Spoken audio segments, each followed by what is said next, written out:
Welcome to selfdiscoverymedia.com, where we discover the communities that are making a difference in the lives of others. Our self-discovery is something we are all making on our life's journey. Here you will find the people that will be your guidance, that will be your inspiration, that will be there for you in support on your journey of life. Do enjoy. Our next show is... Good morning, good afternoon, and good evening, everybody. Welcome back to another edition of Choose Positive Living right here on selfdiscoverymedia.com. I'm your host, Sarah Troy, and my guest today, a young actor, Thorn Castillo. He's new to acting. He's a multi-faceted career taking off. He heard about Robert Downey Jr. offer a stage bit of advice during an interview. And so it really kind of something that stuck with him. And he's had a bug of acting since he was a child. You know, he went to Disneyland, he saw the Indiana Jones roles and said, those are actors, they look like they're having fun. If there's a camera around, he'd play up to it. And it was just something that really caught the bug with him. Not stage acting, he likes TV and he likes working on film. He launched his career with a busy slate of projects in 2018, including the featured extra parts in the TV series Bride Killer, Copycat Killers, and advertisement projects for Georgetown University Hospital. And also he is the face of Chic Stylist, and you can see his lovely face up there. And so this is a young man that is in the beginning of his career and really looking to obviously follow it and see where it goes. I just had another actor uncle, Danny Wynn, who actually came to acting later in life and left his career and everything and went into it later in life because when the bug is there, it's there. And for you, it seems to have been something that you've always been very, very intrigued with. Welcome to the show, Thorn. Hi. We do have a bit of a delay, folks. So sorry, he's on a farm, so the internet isn't great. So bear with us if our technology is not working so well with us here today. You landed this wonderful advertisement for Chic, which is always great because it puts you out there. How did you land that role to do that? How did you land that part?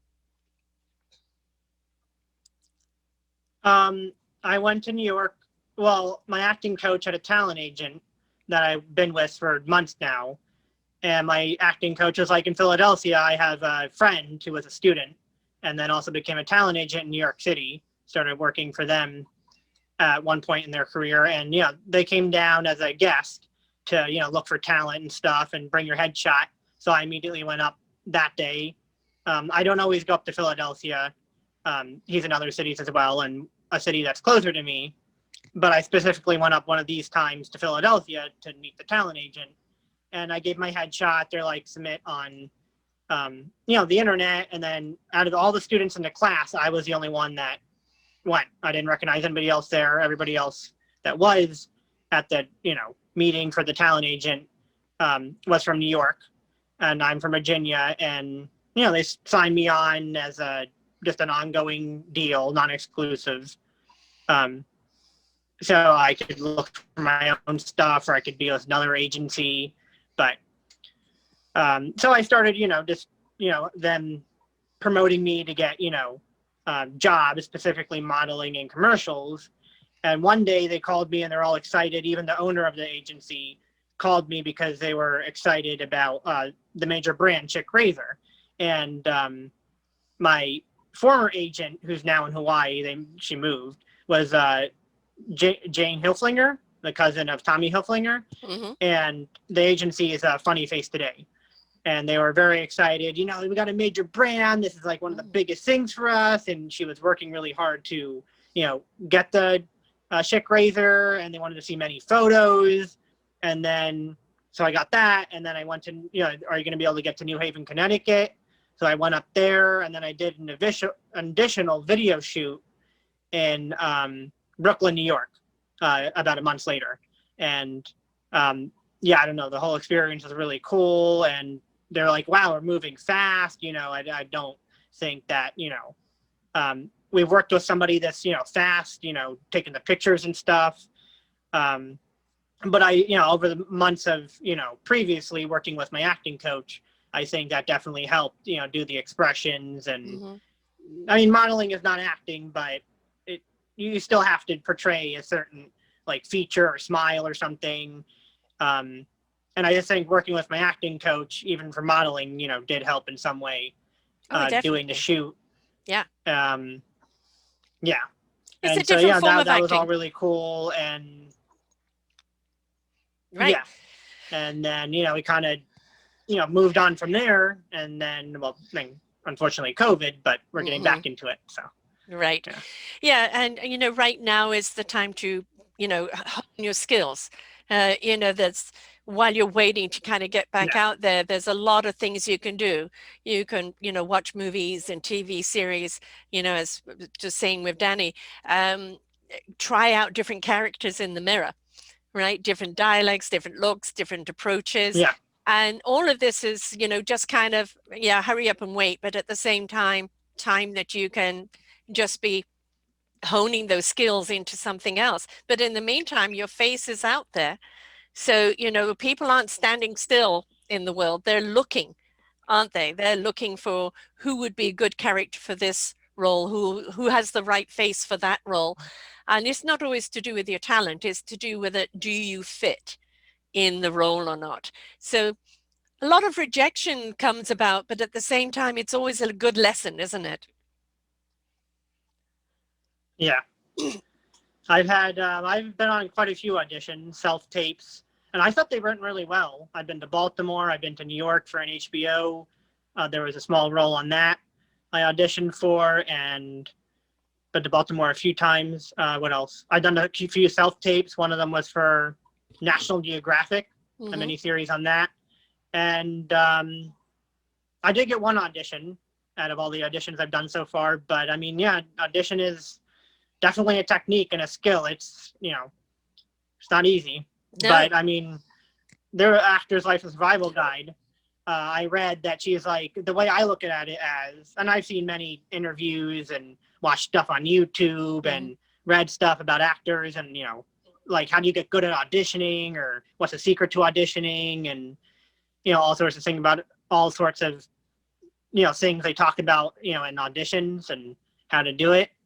And so that book, that The Actor's Life of Survival Guide by Jenna Fisher, is is a really good book. And she's like, when I was starting out as an actress, before she got the role in The Office, she's like, will I ever get an audition? She started to get worried. She's been there for years. She's like, well, then I started to think that, like, how about each audition that you don't get is an audition that you will get later on. So if, let's say it takes 50 auditions to get that one audition. Yes. Well, each audition is getting, numbering it down, getting closer to that audition. And so you're closer to that one that you will get. Exactly. It's all experience. And if you do a good audition, they might remember you. Right. Yes. I've lost your face. So hopefully come back in a moment. The thing is, it's there we go. Technical back again. The whole thing about it is you've got to be willing to take rejection and not take it personally. It's just that you're not the right person for the role, right? But the more and more you get yourself out there, they're going to go, you know what? There was this guy that auditioned for this role who I think would be good for that role. And so it never is a waste of time, because you're putting yourself out there and hopefully leaving a memory for people to refer back to later. Yeah. Like my acting coach would say, he was like, if, and in the book that I mentioned, it's auditioning is like, if you go and do a good job and you're prepared and you do something for them to remember you, not necessarily, like my acting coach would say, not necessarily go flip over the table or jump out the window, but just do something to, whether it's just like, a certain look, maybe, maybe, you do the audition really well. Maybe you make a bold choice and, I don't know, you, like, if they give you lines, maybe you want to do the audition angry. I don't know, it might not call, like, they may not say to do it angry. They may say do it however you want. But if you choose to do anger or something that is kind of memorable, like when you're auditioning for the character or something, they might be like, oh, that was really good. So I may not get it then, but maybe they'll be like later on, oh, well, that would be good for that character. And they remembered that, you did it that way. And, yeah, and you book the audition later on. They're like, oh, we already know how you auditioned. So you got the role anyway. Later on, they might remember that and just give it to you. And that's happened before. Yeah. With actors and actresses. So absolutely. I've heard of that. The whole thing about it is you're in a very competitive market. And, if you can get these commercials, that means your face is being out there all the time. You've become the face of, but at the same time, it means your faces are there and it's subliminally getting into people's memories. So when you do go for an audition or they are looking through the book for a certain person, that means that you're more in the forefront. So getting commercials is actually really, really, really good. There's a lot of very big actors out there that started off just doing commercials. Yeah, and I've heard, I heard a lot of that. Lindsay Lohan started off doing commercials. I mean, at a younger age, but at really any age, it's never too late. You just have to get out there and start doing it if that's what you really want to do. And a lot of people started in commercials or modeling, and then they went into TV acting, film acting, and some actors still do commercials. Oh yes, yes. Also nowadays with COVID. But even before COVID, I watched The Big Bang Theory a lot. And so I would be watching, some of the commercials and I'd be like, oh, like Intel commercial. Jim Parsons did, an Intel commercial, and Kaylee Coco, if I say that name right, she did, was it Priceline, I think? Like a booking website commercial on TV. So, they did that.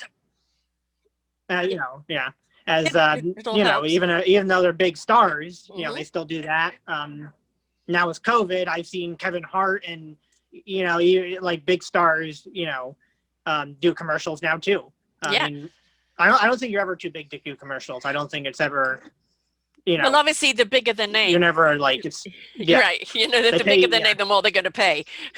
Obviously for the name, but Yeah, but you have to start somewhere. Everyone has to start somewhere. But I would think, compared to, like doing a TV show or a movie, maybe a commercial is a little easier.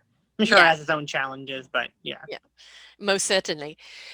What kind of actor would you like to be? Is there a particular genre that you enjoy? Superheroes, I guess. I always thought if they ever do like a Robin or a Nightwing TV show or movie, I would be Robin or Nightwing. Maybe. We'll see. But, or like, there's a lot of like people like cops in a lot of crime shows, like, crime dramas or whatever. So I always thought maybe that. I don't know if I have necessarily a cop look, but I guess I could work out and, then I could be a cop, get more, I guess, buff. Or, there's a lot of stories you could do. I mean, maybe the cop doesn't necessarily have to be more strong and buff. No. Although I guess a superhero might be. But I think Robin is more skinnier and Nightwing is more skinnier. So, I mean, that could work. You don't have to necessarily be like, they don't have to be fit. Right. I mean, I don't know. I'm just happy doing anything, really, as long as I have a career in it. Or a soap opera. I've been told I would be good for a soap opera. Right. And actually, soap operaing has launched many a person's career. It's also a brilliant training ground because it's, the amount of time you have to rehearse, the amount of time that you have to learn your lines, it is not the same luxury as on a movie set. So it really kind of forces you in there to hone your skill. But you're out there all the time in front of people, already gathering your following. And for very, very often the talent agents or directors, etc., will look at a soap opera for somebody who's got a certain persona or a certain look, for their own TV show or movie. So soap opera is a great training ground to get into and a really good way of building up a following. I do have a bit of a Spanish background, so I am part Spanish, and so I do have that kind of European Spanish kind of look. Mm-hmm. So there's a And lot of that's roles also probably why versatility. I've been told, I would be good for a rapper. Yeah, Yeah. most certainly. And back to kind of the look. I mean, you've got certain cop ones where, yes, they've got the six-pack and the muscles and all of that. Navy SEALs, yes, you would need that look. But when you look at roles like Benedict Cumberbatch, and you look at the role in Endeavor, they're slight. It's brain that they use, deduction that they use rather than muscle. So, one doesn't always have to muscle up for something. There's still a lot of action movies or, movies that are intellectual that you don't have to be beefy for. So it's, if you get a role that they want you to beef up for, that's different, right? But it's, there's plenty of roles out there for if you're not. So you like the action type movies or the roles? Those are the type of things that you enjoy the most.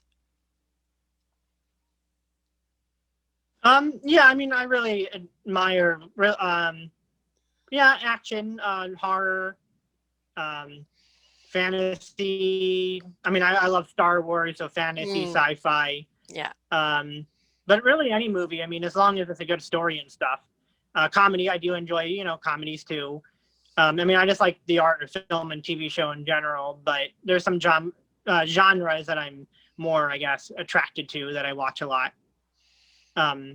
But, those are probably, that I mentioned, probably a little bit more than others. Yeah. Yeah.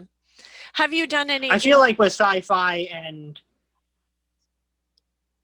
I was gonna say, I feel like with fantasy, sci-fi, superheroes, horror, I mean, like if you're in a comedy, I guess it's kind of easy, but like you have to put special effects and you have to like add other elements, making it look like you're in space. You have to add other elements into the movie or TV show than just being in, in a like coffee shop or something. Right. So I feel like that makes it even more creative and more imaginative, I guess. Yeah. Especially for the actor too being, yes, or actress being in that setting. Yeah. I'm a huge space fan. I love Star Wars. I have right since it first came out. And I love, where there aren't any boundaries. It's the wonderment, isn't it? Of there's no limitations of where we can go. It's up to the imagination. But that also means that the characters. Do you watch Star Trek Discovery, the TV series on right now? Yeah, I watch a little bit of that. There's one actor. Yeah, I watch a little bit of that. It's not. I don't. We have a delay here, folks, so bear with us. I mean, sometimes I'll. Yeah, sometimes I'll see it on TV and I'll record it. But yeah, I don't always catch it. Yeah, on TV. Well, what I like about it is, they bring forth. What were you saying? They bring forth the alien look. There is one guy that is, I think he must be about 6'6", and he's skinny as anything. And they've given him a wonderful character to play. They've taken his physique and created a look and a species around him. So sometimes having something rather unique about you can be very, very beneficial, especially in the space world, because it creates a different canvas, a wonderful imagination that's there. And, there's some wonderful shows out there. You've got Watchmen, that was brilliant. And they're out of world genres, but they really do allow imagination to really expand. Yeah, definitely. I think as an actor or an actress being creative, well, I was always drawn to anything creativeness. First, it was that I wanted to be an actor and when I was young and all that. And then I kind of dabbled in music a little bit. I did try to write some songs. I had an idea for a cover album, for a country music cover album. And I think I got like 3 or 4 songs in and I played the drums for a bit. And then I naturally went back to acting.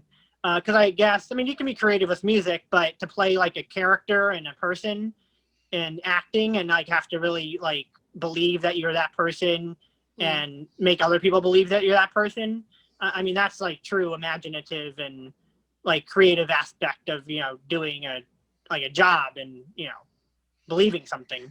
that, I mean, that world exists. Like that world comes alive.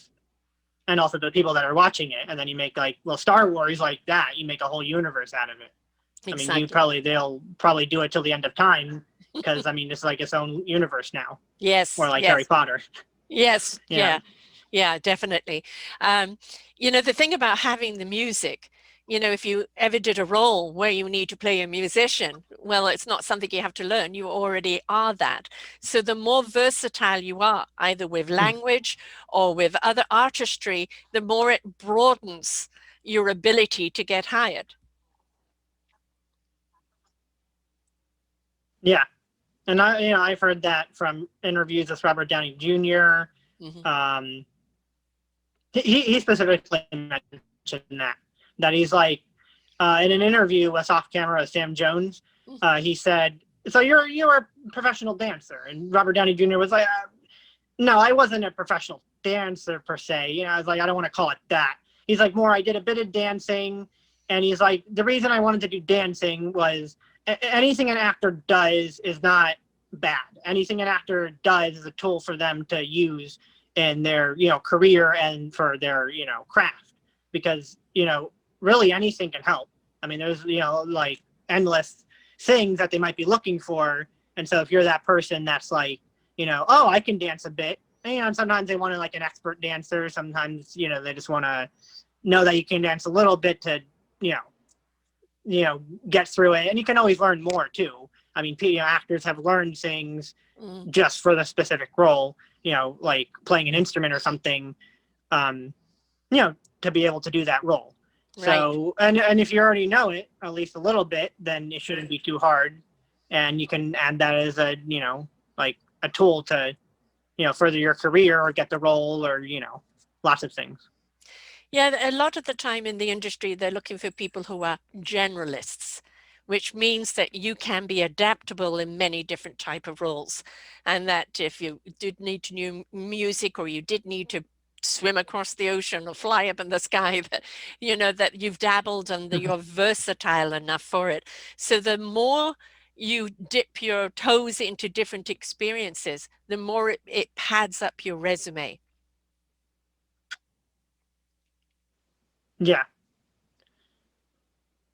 So, I mean, I don't really speak any languages, but probably, I mean, I still know how to keep a rhythm on the drums. Do you speak Spanish? I mean, I'm not like, well, I probably should get back to the tennis. I mean, I know random words here and there, like food, or I know shoes. So just like simple words here and there. But so if somebody's speaking Spanish, I'll probably pick out a few here and there. But no, I don't really speak it like fluently. But you could get by. For sports, I know how to swim. Right. Yeah. Maybe, a little bit, I guess. I don't know. Maybe I should learn more. Yeah. So it's very good to have that. I kind of found accent. I always found like dialects or accents more, fascinating, but languages are good too. Mm-hmm. I know how to swim. I did play tennis for a bit. Maybe I should get back into tennis, but yeah. So those are some of the sports. Obviously, I live on a farm. My parents have done horses, so I mean, I'm not an expert rider, but not like my mom. But I could stay on a horse. I mean, I know how to like hold the reins, kind of, and stuff like that. So I guess if they wanted a person that, for a horse or animal, handling experience like horses, yeah, I mean, I could do that. Yeah, I mean, you never know, when a role comes up, what you're going to be asked to do. I mean, the latest role of Chadwick, a wonderful actor that passed, that he played with Leona Davis, and, he had to play, I think it was the trumpet, and he learned that, very often you hear an actor that I didn't know how to do that. I went to a speech coach, or I went to a musician, or I went to this, and I learned it. So you've also got to be very, very willing as an actor to go and learn something that you never thought you could do, because that could be the difference between having a role or not having a role. Yeah, definitely. So yeah, I mean, I was thinking about taking singing lessons. Not that I'm the best singer, but just as to add that on the thing. So I have to look up, where to take singing lessons, and even if it's online, I guess, and start that. If I were, I watched one,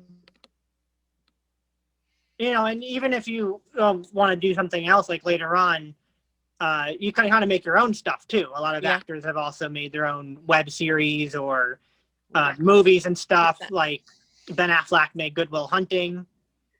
And who else? George Lucas made Star Wars, and nobody thought that would be successfed. Well, he's not an actor; he's a director, but it's still, somewhere in that field. Leonard Kenny started out as a TV show on Hulu, and that started out as a web series. So, a lot of people actually made their own career. Always Sunny in Philadelphia is another one that started out as 3 people, had a video camera, and now made their own careers as actors. And it's gone on for 12 seasons. So, you can make your own stuff. I watched an interview with off-camera Sam Jones. I forget his name, but basically what stuck out with me from that was, so he made it as he was on a TV show, I think it's like a sitcom or something, a comedy. He's like, I made it as an actor, and I've always liked music.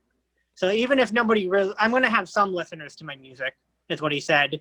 But even if I'm not like a super famous musician or singer, I always have those some listeners, and I always like music, so I just do it for the fun and the people that do want to listen.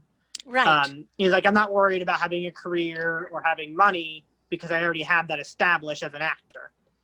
And so, I mean, you can always, invest in yourself. And if you want to do music or make your own, I don't know, TV show or something, even if it's a web series, you can always like kind of elaborate on that more later on, and kind of just, once you establish yourself as an actor, you kind of just invest in yourself and do something that you've always, if there's anything you always wanted to do, and, do that more.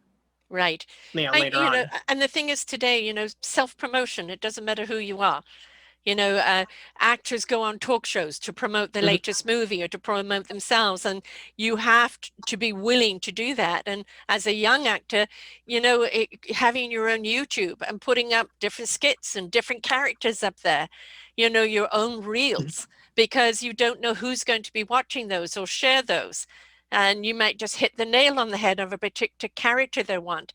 So there's an awful lot of self-promotion that one has to do, like podcasts and YouTubes and things like that, because it doesn't come looking for you. You have to be available to go looking for it, don't you?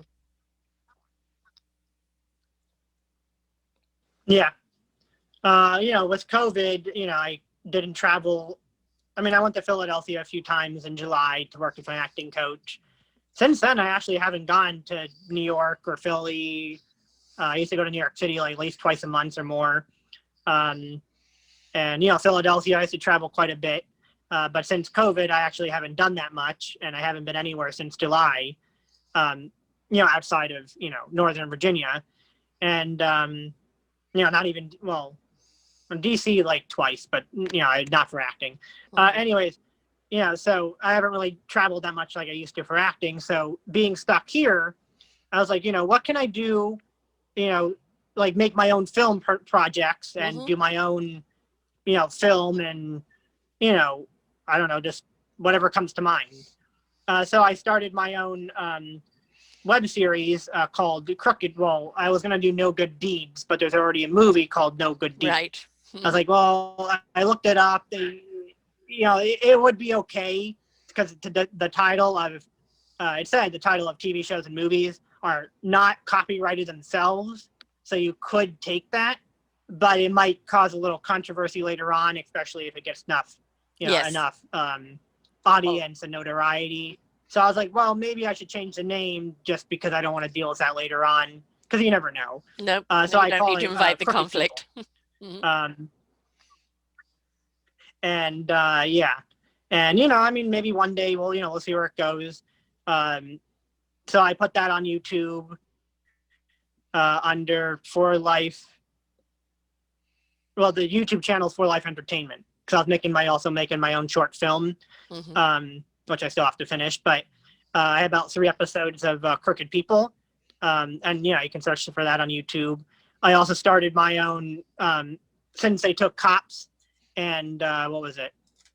Cops and live PD off the air. I mean, one of the other careers I really thought about was being a police officer until I decided, well, it's all, I mean, I like helping people, but it's a dangerous job. Mm-hmm. And, it's more than just, trying to somebody that needs help. It's, there could be, you might have to risk your life to stop somebody that is putting other people's lives in danger. Yeah. I'm like, well, I don't like that so much. I could be an actor and do the same thing, and then I could be a family guy the next time. And, yes. actors can be a million things in their lifetime. But I always admired and had fascination for the courage and bravery of that. And so that's why I liked, cops and live PD, and seeing as how that's not on the air anymore, that's taken off of TV. For, stuff that happened, that they thought it was better to take that off. I kind of started my own media news, YouTube and Instagram, YouTube channel called Responders 911. And then the Instagram is called that as well, under, media/news company. And, I kind of just drive around here because I'm like, is it legal to film first responders? And it's totally legal to film first responders. Seeing as how it can kind of be a touchy subject if, there's something going on with police and people may not want to be on social media dealing with police. Well, maybe one day we'll see about that. Right. And Dan Abrams said they'll bring back live PD. So then they probably will bring back cops and live PD one day, but, at some point in time. Once it's kind of reconfigured itself. So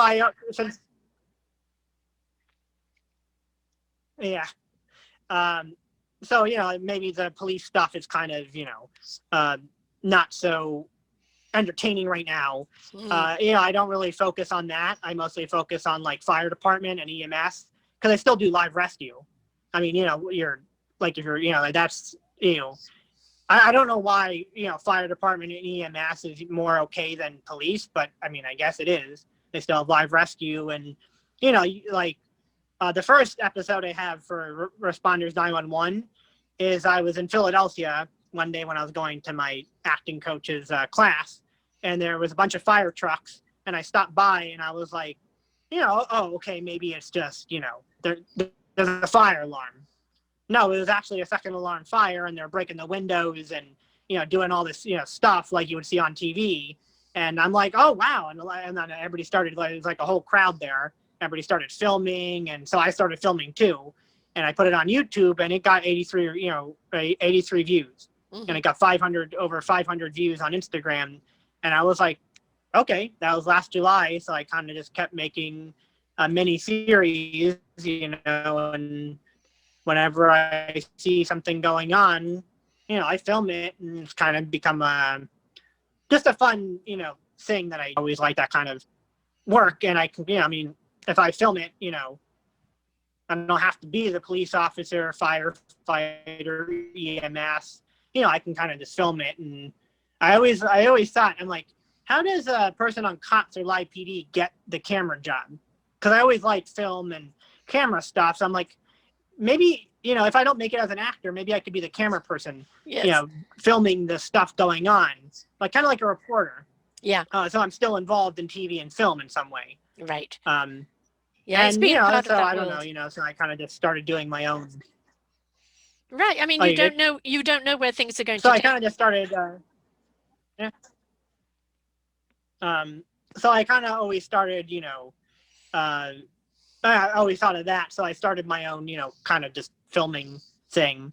As I see things, especially in the cities. And a lot of people film stuff in the city, so it's not too unusual there anyway. I mean, it's good if you can represent. And my mom's like, you could be a host for a TV show. Mm-hmm. Yeah, exactly. And you know what? And I've been told that, my mom's like, you like talking, you should be like a game show host, right? Or a host for a TV show. Yeah. So I don't know, maybe I'll be the new host of a, I don't know, Cots or something, or right. But under a different name. Under we'll see. I mean, you never know where you're going to make your career. No. Anything's possible. And the thing is, right now, we're hearing all the bad stories about cops, and the good cops and the good fire people and the good first Mm. responders. We don't see enough about that. And I think if we could actually see what they go Mhm. through on a daily basis, the impact that they have, the people that they save, we focus always on the bad apples, and those bad apples need to be eliminated. They have to go because they will infect the rest of the barrel. But if we could actually show the stories of the courageousness, of the impact they have on the community, of risking their own lives for other people, I think we would be more appreciative. We don't need to always focus the sensationalism. I think as a humanity, we're craving more celebrating the heroes rather than more bad news. Mm. So if you can get that camera on those Yeah. that are really doing the stuff that really makes a difference in our community and represent them, I think you're onto something, because we don't see enough of it. Well, like with Responders 911 that I said, well, I mean, I film stuff with the YouTube channel, but the Instagram has more content than just, filming, an accident or something that I go, drive by, or a fire in Philadelphia. I post like people that have maybe, if the police department's looking for a wanted person, so maybe, or a missing person. So maybe it's, it could help find the missing child, kind of like Live Rescue has a missing segment for, Right. Missing children, or if somebody's wanted that has done something bad, I mean, and there's some kind of victim out there that wants, obviously, I mean, at least I would think, I'm guessing that they want, closure, or to see Yes. them, face justice. So, maybe that could help. I mean, I have 73 followers on the Instagram, but yeah, I mean, you never know, and a lot of people might share it, and that could help, catch somebody that did somebody wrong, and like that, like somehow might help the person that You I never guess know. feel Yeah. like something was done, and that yeah, something like that. And I've posted. I mean, I post all sorts of things. So trying to help. What they post. Get out there. I post. Like recently, there was unfortunately a firefighter that passed away, and I think where I live in Sterling. So I posted that, and people like that. Like they showed respect. Yes. That was something different that I posted, showing respect for that, and it's like kind of saying something. I mean, I really just copy what the fire department posts, so it's not my own words, and I kind of just say what they say. I mean, I can't say it better than them, so just something memorable, and just really what they say, and I don't think I could say it better. So I'm like, it's just something to know that they'll be remembered. I post like recently there was two police officers got an award in Leesburg Police Department, where I live, in this area. It's a town, and so they got two awards, and so I'll post stuff like that. I post all sorts of things. So it's sometimes it's, I don't know if you want to call it good or bad, but it's just life. The accidents happen. There's awards. There's all sorts of things I post. So that's the way I see Responders 911 is not just the bad, but like they're a person. They have a life. Kind of the stories they tell, and how they help people, and if they if that's running into a burning building, or catching somebody that shouldn't be out in the public. Just kind of. I always had the idea for Responders 911 since July. Just it's not just about the bad stuff, or oh yes, there's like a terrible accident, or there's them chasing somebody down and tackling them. I try to go beyond that and show a different side, I guess, of just the whole kind of being a everyday hero, because there is no Batman, there's no Superman. People, especially with COVID, when I drive past the fire department, it says heroes live here. I mean, really, they do. Yes. Even before COVID, I mean, I don't have the courage to do that. So Right. basically, I just feel that I want to see them as more as a hero. And that's what I kind of have the idea. If anybody ever really wanted to, like, maybe Netflix, I don't know, really wanted to get serious about it with me, or maybe a TV network, I would be like, I want Responders 911 only to be seen as basically going beyond just doing their duty and trying to show it in a different aspect, I guess I could say. Right. So kind of like cops, but the other side of it. Yeah. It's going beyond that. Yeah, we don't want to always see the arrest, and especially the way arrests have been done. We want to see, the cops that step up in the community. Like, I'm from England, and the English cops used to just be known in the community. Mr. Plot, he'd be plodding around, everybody would know him, and nobody would be afraid of him. And if they needed to call him for anything, they could. Right. So it was, we don't have enough of that good feel stuff around out there. Celebrating the work that they're doing, not just the first responders. I mean, we've got the nurses and the doctors during COVID right now. There's a lot that you could do right now, interviewing people like this that are the first responders, and create a movie out of it. What are you doing? Yeah, definitely. Whether it's reality TV or, like a movie or something, or a documentary. I mean, there's a lot you could do with that, and be more appreciated. Yes, most certainly. And, it's the fact that you are willing to be versatile, not just as an actor, but, that maybe to be behind the camera, maybe to be an investigative reporter, it shows your versatility, which is the versatility in roles, but also where you want to be. Basically, you want to be around the camera, whether it's in front of it or behind it, and you want to see what unfolds. So as an actor, it's what unfolds, or if you're recording a story, it's what unfolds. And this is good, because it means that you're open to various things, not just sticking in one lane. And if you're open to many lanes, you go down one lane for now, and it could lead you to another lane. But it's just being diverse and versatile, which is really important in any of an entertainer's world.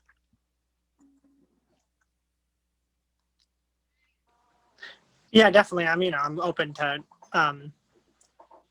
really, anything that has to do with TV or film, or, I mean, I guess modeling is more when you're young, and, that doesn't last too long. No. The modeling today is older people. Like, really? Oh, gosh, I yes. Guess. But I always, I used to think modeling, when you're young, has kind of like a short lifespan. It's young, and then when you get older, it's like, well, what do I do now? That's outdated, Yeah, but you're a guy. I'm too old for that. No, you're never too old for it. Never too old. So then I'm like, well, I guess. Yeah, then I'm like, well, I guess I could do acting and modeling at the same time. So then at least you're not just focusing on one thing. Right. Because I mean, there's, like I always thought, there's, commercials. I mean, there's a lot of stuff you could do. So if you kind of just do everything at the same time, you're not stuck, wondering what to do later on. Right. And the thing is, today, because I mean, they all kind of, have to do with one. Yeah, they're all under one umbrella. Yeah.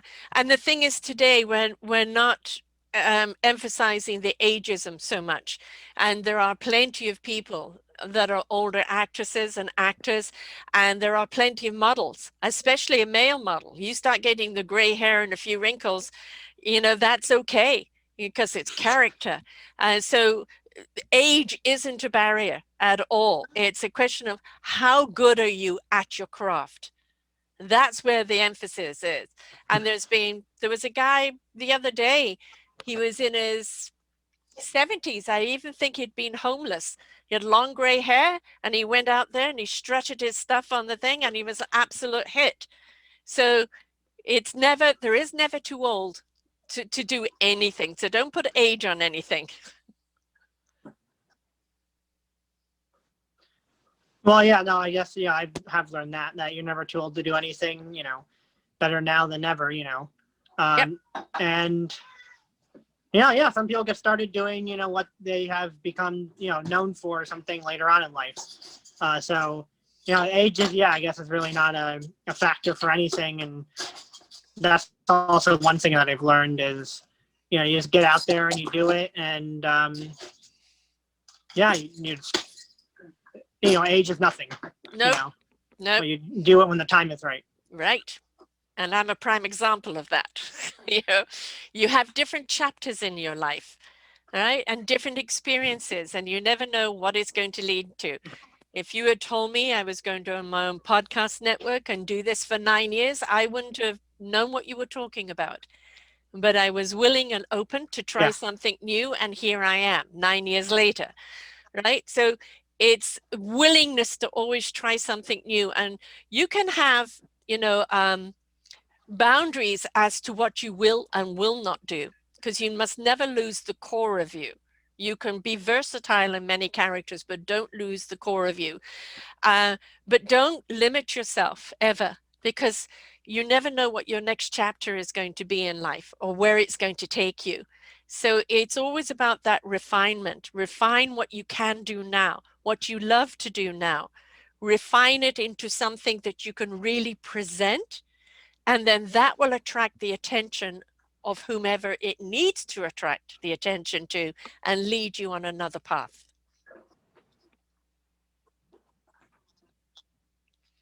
Yeah. So like I say, always keep an open mind, and everything's an opportunity. Everything's a possibility. So everything. Just, life is an adventure, and, you just see where it takes you. Yes. Yes. And just, as you're doing with this filming, don't forget to even film yourself in different characters and different roles, because it becomes part of your resume reel, right? So this is what you can be doing during COVID, practicing different voices, different styles, different personas. It's like when you get the lull time, this is the time to kind of really do as much practicing as possible, because once COVID is over, there's going to be foot to the pedal of roles opening up. Yeah. Right? So it's Definitely. time to perfect your instrument the best way you can and have those roles and reels out there of different roles and different personas. And then that means that people will be, you're ready to be received, right? Don't start it then, start it now. Preparation. Yeah. So that's what I kind of did with No Good Deed. Is, being stuck here, doing a guy that's more of like a thug, and then a guy that's more, like a new thug, and a guy that's more experienced and what do I call it? No Good Deeds. Crooked People. I'm sorry. Right. Crooked People is a new name. So, and then a guy that's like more of an experienced, like thug or, bad guy that like has like fake IDs and, whatever, gets hired to do, like questionable things. And so far I'm the only actor in it, and it's all me. So right, it's I'm playing all the characters. Yeah, exactly. But you're showing your versatility, right? Yeah. And then also having, your responders 911, that shows another side of you. You've also got your commercial, which is another side of you. You've also got your and your music. All of that needs to go into your reel, because that shows the diversity of you.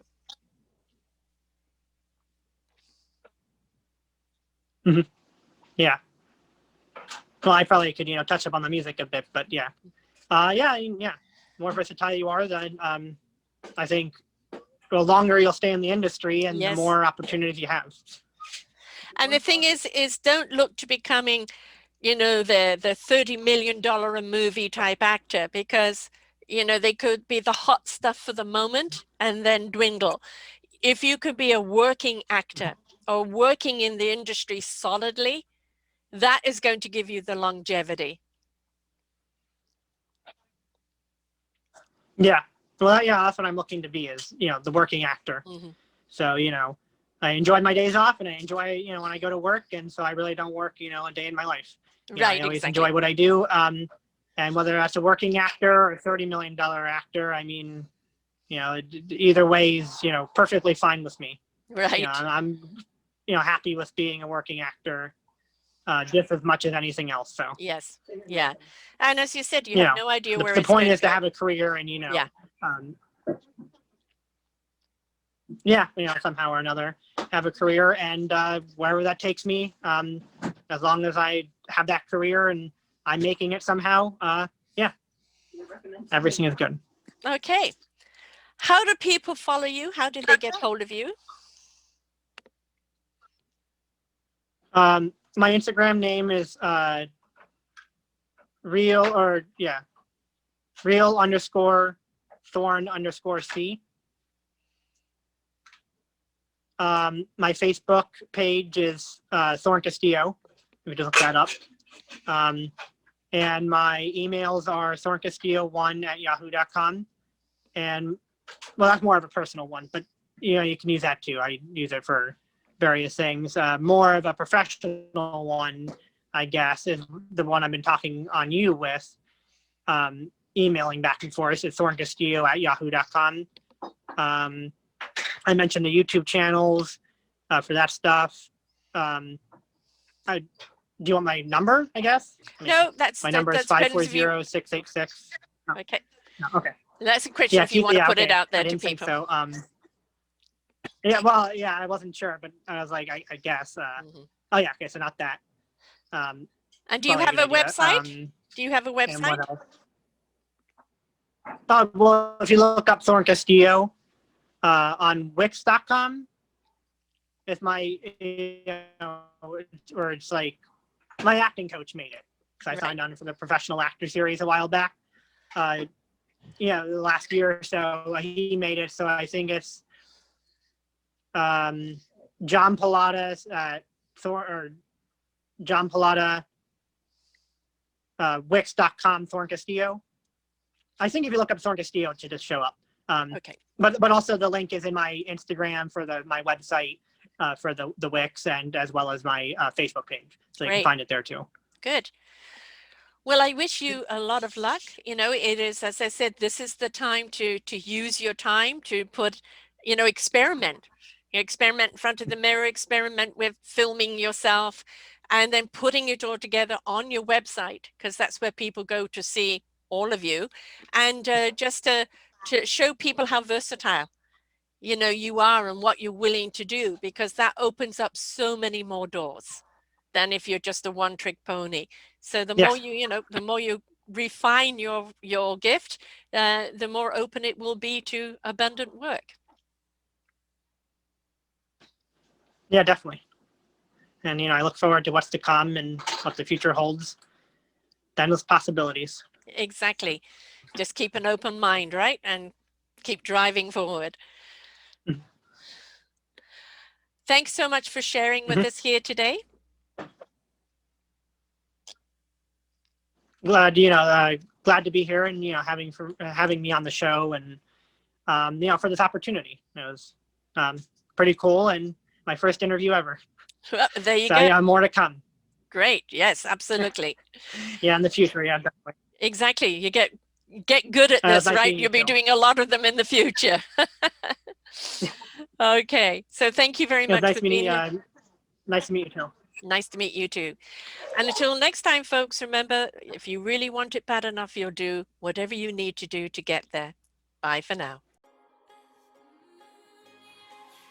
We hope that you enjoyed the show. You will hear many, many shows here on selfdiscoverymedia.com. We have new shows for you out every week. Just find them on our podcast or What's New.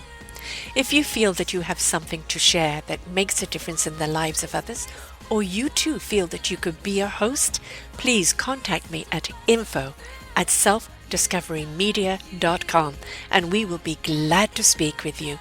Have a wonderful day.